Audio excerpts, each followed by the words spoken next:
Hello friends, मैं आज HRM की वीडियो अपलोड कर रही हूँ। नेक्स्ट क्वेश्चन, विचार विमर्श की परिभाषा। विचार विमर्श के ऊपर जो क्वेश्चन आता है वो मैंने आपको एक पेज में अभी समझा रही हूँ। आपको इसको ब्रीफ में लिखना है। क्वेश्चन में ये भी पूछा जा सकता है कि विचार विमर्श की आवश्यकता क्यों पड़ती है, या फिर उसके रूप बताइए, या फिर कार्य बताइए, या प्रक्रिया बताइए। कुछ भी पूछा जा सकता है, तो मैंने आपको अभी सिर्फ इसके बारे में हिंट दे रही हूँ। ब्रीफ आपको खुद लिखनी है, मैं हर बार यही बोलती हूँ आपको। ओके, चलो शुरू करते हैं। विचार विमर्श की परिभाषा। विचार विमर्श से ही आपको समझ आ जाता होगा विचार विमर्श होता क्या, आपस में बात करना। विचार विमर्श के साथ सलाह देने की एक प्रक्रिया है जो अधिकतम दशाओं में स्वयं कुछ सोचे तथा कोई ऐसा हल निकाले जो उसके लिए संतोषजनक हो। इसकी आवश्यकता क्यों पड़ती है? जब विवाद हो जाता है, यहाँ पे मैंने लिखा है ना विवाद,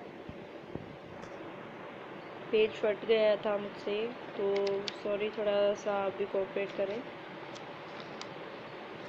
पहला है विवाद। जब विवाद हो जाता है, जब हमें विचार विमर्श की ज़रूरत पड़ती है, हमें बातचीत करनी पड़ती है। जब कोई निराशा होती है, निराशा। तीसरा है तनाव, जब कोई टेंशन में होता है, तनाव, तब विचार विमर्श की आवश्यकता पड़ती है। रूप, रूप है निर्देशित, गैर निर्देशित और सहकारी। ध्यान से देखिए, निर्देशित, गैर निर्देशित, सहकारी। इसको मैं ऐसे समझाऊंगी कि निर्देशित का मतलब क्या होता है। काउंसलर कर्मचारी को समस्या सुनता है, कर्मचारी की सारी समस्याएं सुनता है, समझता है और उसे समस्या को दूर करने का उपाय बताता है। इसे निर्देशित बोलते हैं, उसकी हेल्प करता है वो। गैर निर्देशित का मतलब क्या होता है? काउंसलर कर्मचारी की समस्या सुनता तो है पर कोई जवाब नहीं देता। कर्मचारी की बात उसे बकवास लगती है, वो कोई उस पर आंसर नहीं करता, कोई रिएक्ट नहीं करता। सहकारी का मतलब कि आप निर्देशित और गैर निर्देशित में जो लिखेंगे उसको मिक्स करके आपको सहकारी में डालना है। ठीक है, कि वो सुनता भी है, उसको समझता भी है और कई बातों में वो उसको रिजेक्ट भी कर देता है। ये दोनों ऑप्शंस आएंगे सहकारी में। यहाँ तक था ये। ठीक है, सहकारी, गैर निर्देशित और निर्देशित। अब हम इसके कार्य करेंगे। कार्य है सलाह देना। विचार विमर्श का कार्य क्या है? सलाह देना, पुनः विश्वास दिलाना, संप्रेक्षित, तनाव में कमी, स्पष्ट विचार, पुनः प्रस्तुतिकरण। ये इसके कार्य हैं। प्रक्रिया, प्रक्रिया है प्रारंभिक चरण, मध्य चरण और सहायता चरण।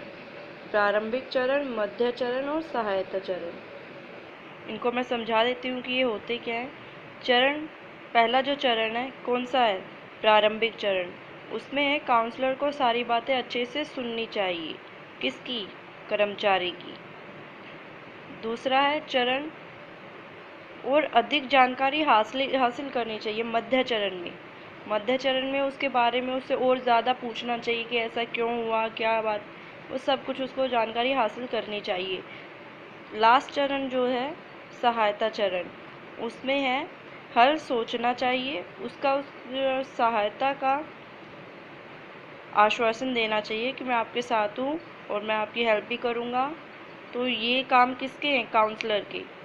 विचार विमर्श कर, जब कर्मचारी उसके साथ विचार विमर्श करता है तब ये चरण चलते हैं।